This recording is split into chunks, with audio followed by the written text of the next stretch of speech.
안녕하세요. 한석훈의 중장년 자기성찰 수업입니다. 지난 이야기에서는 죽음을 맞는 여러 경우 중에서 불행하게도 치매에 걸리는 경우에 관해 말씀드렸는데요.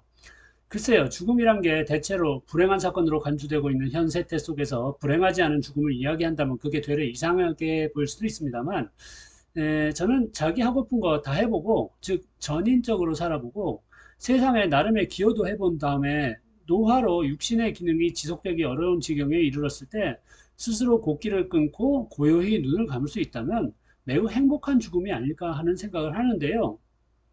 이런 관점은 일부 종교계와 의료 전문인들 사이에서도 지지를 받고 있긴 합니다. 하지만 막상 죽음의 문턱에 가면 살고 싶어 발버둥 칠지 뭐 그때 가봐야 알겠죠.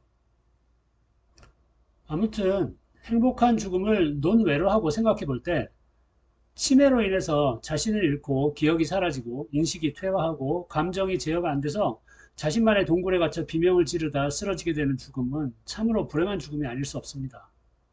치매는 특히 사랑하는 가족에게 큰 상처와 짐을 남겨줄 가능성이 높기에 더더욱 두렵습니다.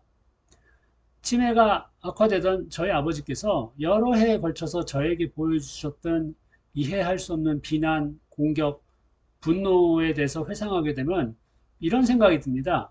그때 아버지의 영혼은 자신의 통제할 수 없는 자아가 자신의 사랑하는 아들에게 그런 언행을 내뱉는 모습을 지켜보며 얼마나 고통스럽고 슬펐겠는가. 자신을 상실해가며 죽음을 맞았던 아버지를 생각하는 것은 여전히 가슴 아픈 일입니다. 저는 그 고통을 겪고 싶지 않다는 것입니다. 이것도 욕심일까요? 저한테는 힘겨운 영적인 질문이 남아있긴 합니다. 과연 내 가족을 고통스럽게 함으로써 겪는 내 영혼의 고통까지도 영적인 정화를 위해서 요청되는 것일까? 이런 의문에 대한 답은 내가 죽어서 영적 차원에 들어가서 확인할 수 있는 것으로, 만약 그런 게 실제한다면요. 이에 대해서 지금 고민해봤자 별 소용 없을 것 같습니다. 그래서 저는 묵상 끝에 결정을 내린 것이죠.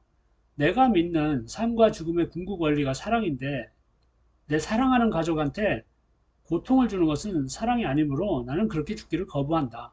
그래서 치매가 진행되면 자발적 죽음의 길을 가려는 것입니다. 치매 이외에도 불치의병이나 극도의 고통에서 벗어날 가능성이 없는 질병에 걸려서 지옥 같은 나날을 보내고 있는 병자한테도 죽음 선택권이 주어져야 한다고 저는 판단하고, 그래서 스위스의 조력 안락사 제도가 세상에 퍼져나가기를 희망합니다. 저는 짧게 간단히 말하고 있지만 이게 사회적으로 매우 골치 아프고 복잡한 이슈라는 것을 새삼 언급할 필요는 없겠죠. 문제는 조력 안락사가 우리나라에서는 불법이라는 데 있습니다. 그래서 제 책 죽음과 친해지는 삶에서는 우리가 어떤 방식으로 안락사를 실행할 수 있을지 고민하고 토의하면서 해외의 새로운 시도와 방법을 도입할 가능성에 관해서도 생각해 보죠. 자, 이런 죽는 방법 모색은 많은 독자나 청자를 우울하게 만들지 모르겠는데요. 그러나 저는 이런 역설을 강조하고 싶습니다.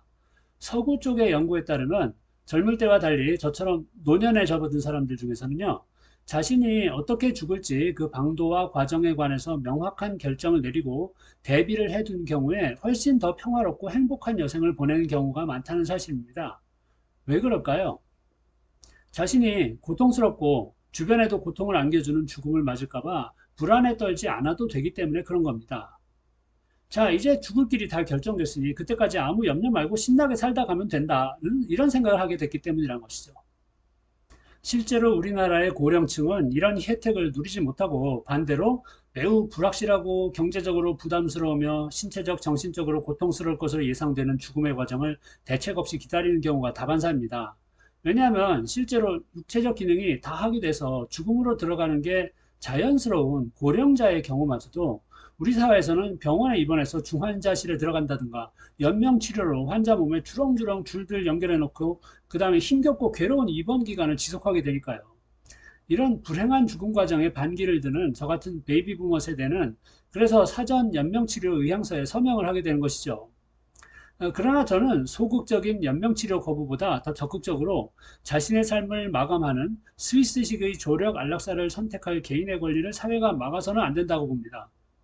자연이 천지신명이 내 목숨 주어서 세상에 왔듯이 때가 되면 자연스럽게 그 목숨줄 놓고 하늘과 땅으로 돌아가면 되는 걸 왜 인간 사회가 왜 소한 가치 판단과 법령으로 그 돌아갈 권리를 막아야 하나요?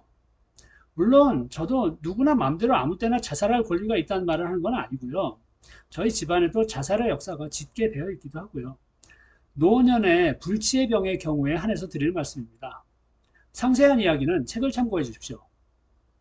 그리고 저는 개인과 가족의 고통 경감 차원에서만 자발적 안락사 허용을 주장하는 게 아닙니다.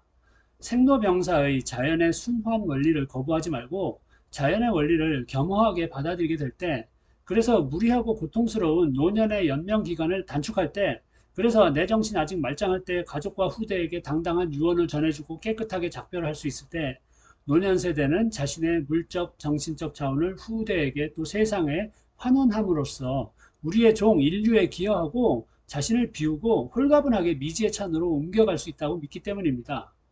나아가 내가 지금 의식하고 있는 자아에 매달리지 말고 이 자아가 소멸하더라도 지속할 생명의 세상을 조망할 수 있을 때 나의 참된 주인은 만족할 것이라는 결론에 도달했기 때문입니다.